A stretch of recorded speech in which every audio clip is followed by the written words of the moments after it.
And we're back. Chris Bernard is our next guest, and what he's got under his belt and behind his ears to tell you about is going to absolutely amaze you. He's president and CEO of Hunger Free Oklahoma. What is that? Well, we're a statewide organization. We're not a food bank, right? So we don't touch the food. What we do is we focus on how to build statewide capacity to leverage the resources available to address food insecurity. So what that means is really how do we leverage federal programs? Because about 95% of the food safety net is federal dollars. The other 5% is charitable. Are the federal programs being cut? Well, a few have, and I think quite a few are in danger if you listen to the chatter coming out of DC. So that means that we're working with school districts, we're working with nonprofits, we're working with state government agencies on how do we make these programs accessible, how do we remove barriers, and how do we get them to the people who need them. I have to tell you, about 2 years ago, 3 years ago, the superintendent of schools in Tulsa told me something that just blew me away. And I'm going to get some of this wrong, so I'm going to condense it down. She was talking about hunger in schools. Mm-hmm.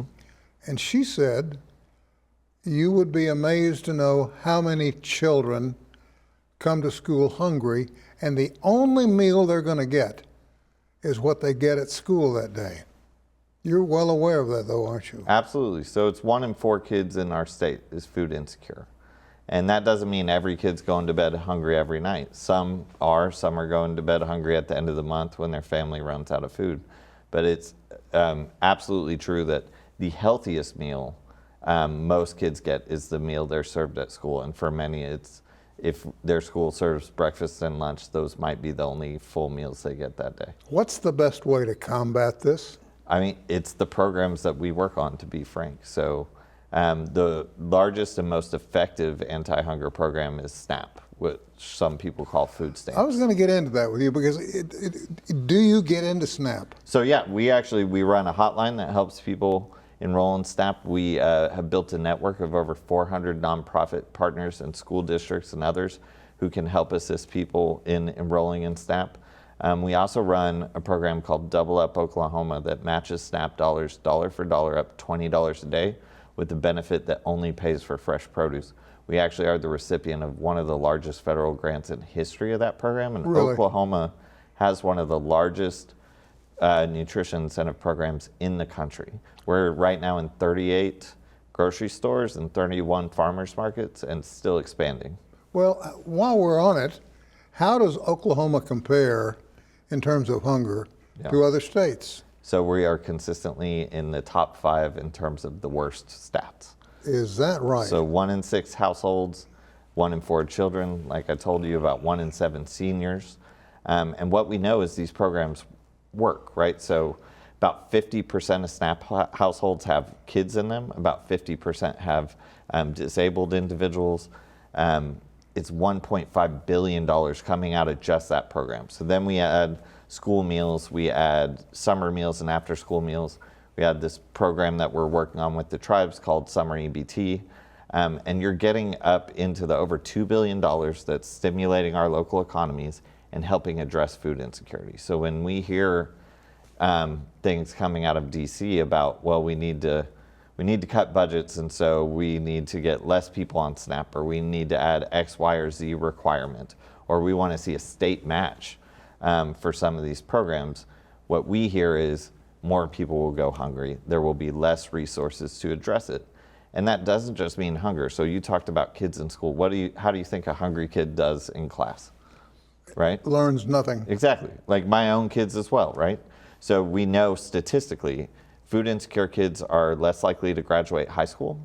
They're more likely to have behavioral issues. They're more likely to be obese and have early diabetes.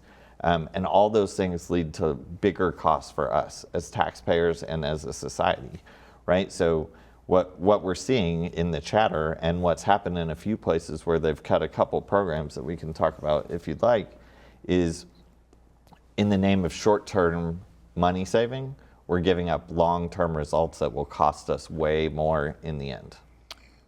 When we last spoke, it's been what, two and a half years ago? I think so.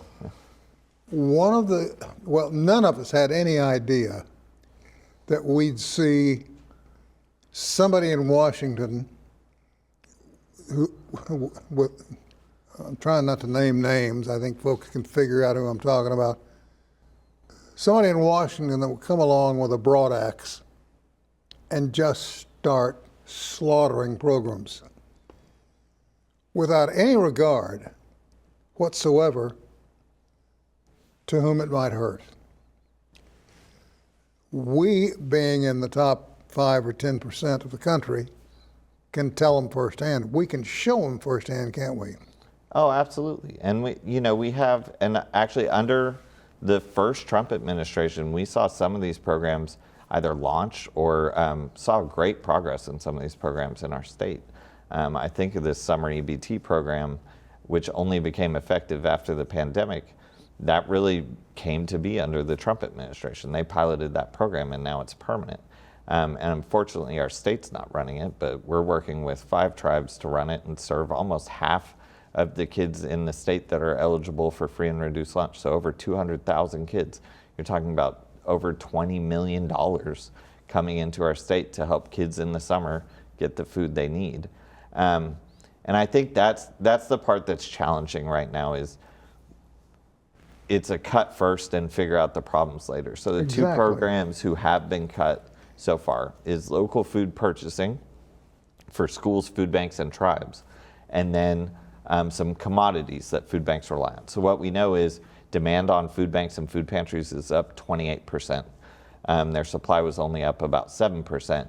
And this cut that supply and it cut support of local farmers, which you brought up pandemic. What we learned in the pandemic is our local food system cannot get food to people. We need to build that. And so these were dollars designed to stimulate farmers and build their capacity for while tribes and food banks and schools benefited from what they grew or what they raised in livestock. And that money went away overnight. So contracts were canceled. Tribes don't have the same access to be able to support local farmers in their communities, nor does the food bank or the schools. We have less than a minute. Yes, sir. What would it take to get the boys and girls in the legislature to focus on this problem? That's an interesting question. So there are some bills that have happened that are good. There's a food is medicine bill in the legislature right now that's going to pass, and that'll help Medicaid dollars help pay for healthy food for people. But there's been a bill in the legislature for 2 years in a row now to feed every kid in Oklahoma for free at school to make sure everyone had access, because you have lots of kids living on the fringes.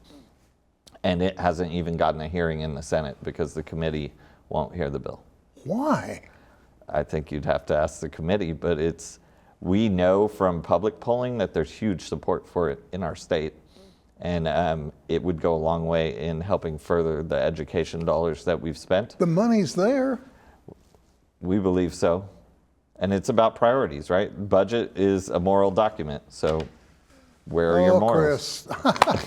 Hey, thank you.